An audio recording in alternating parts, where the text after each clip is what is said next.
আসসালামু আলাইকুম রহমতুল্লাহি বারাকাতু। বন্ধুরা সবাই কেমন আছো? আশা করি ভালো আছো।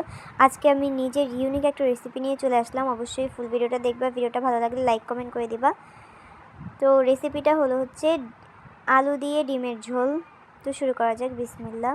3টা ডিম নিয়ে নিয়েছি, পেঁয়াজ কুচি নিয়েছি পরিমাণ মতো, এবং আলুটা একটু বেশিই নিলাম, কিউব করে বড় সাইজের কেটে নিয়েছি। এবার ডিম ভাজার জন্য কিছুটা পেঁয়াজ নিয়ে নিলাম। লবণ দিয়ে দিব পরিমাণ মতো। লবণটা একেবারেই বেশি দিব না। এবার হাত দিয়ে একটু ভালো মতো মেখে নিব। এরপর দিয়ে দিব শুকনো মরিচের গুঁড়া। তোমরা চাইলে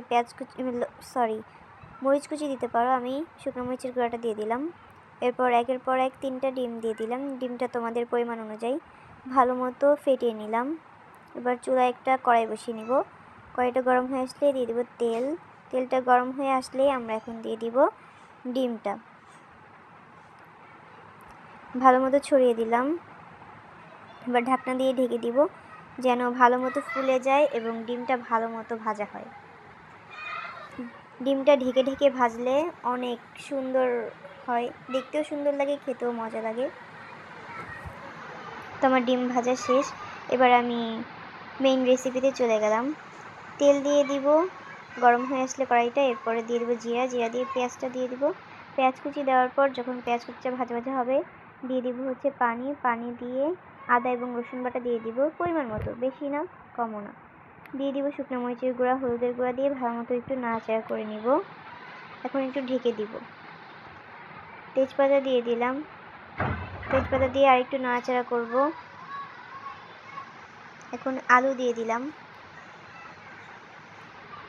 আলু দিয়ে একটু নাড়াচাড়া করে ঢাকনা দিয়ে ঢেকে দিব।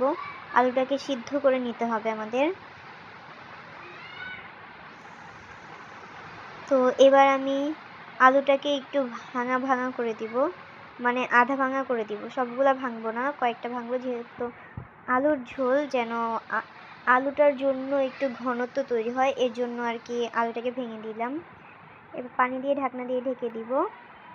আর এবার ডিমগুলো কিউব করে কেটে রাখলাম।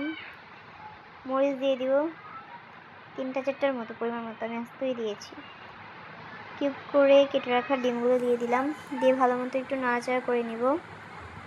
লবণ দেখে নিব, কম বেশি হলে দিয়ে দিব। ঢাকনা দিয়ে ঢেকে দিলাম। ঢাকনা খুলে জিরার গুঁড়া দিয়ে দিব আমি পরিমাণ মতো। জিরার গুঁড়া দিয়ে একটু নেড়ে নিব। আমাদের রান্না কিন্তু প্রায় শেষ। একেবারেই কম সময়ে আমরা এই রেসিপিটা তৈরি করতে পারবো এবং খুবই ইউনিক এবং অনেক মজার একটা রেসিপি। অবশ্যই একবার হলে ট্রাই করে দেখবা। ভিডিওটা ভালো লাগলে লাইক কমেন্ট করে দিবা। আমার কাছে এই রেসিপিটা অনেক ভালো লাগে, একবার হলেও ট্রাই করে দেখবা। বেশি উপকরণ লাগে না, বাসায় যা যা আছে এগুলো দিয়েই তৈরি করা যায়। তো অবশ্যই ট্রাই করে দেখবা। ভিডিওটা ভালো লাগলে লাইক কমেন্ট করে দিবা। পাশে থাকার জন্য ধন্যবাদ। আসসালামু আলাইকুম রহমতুল্লাহি বারাকাতু।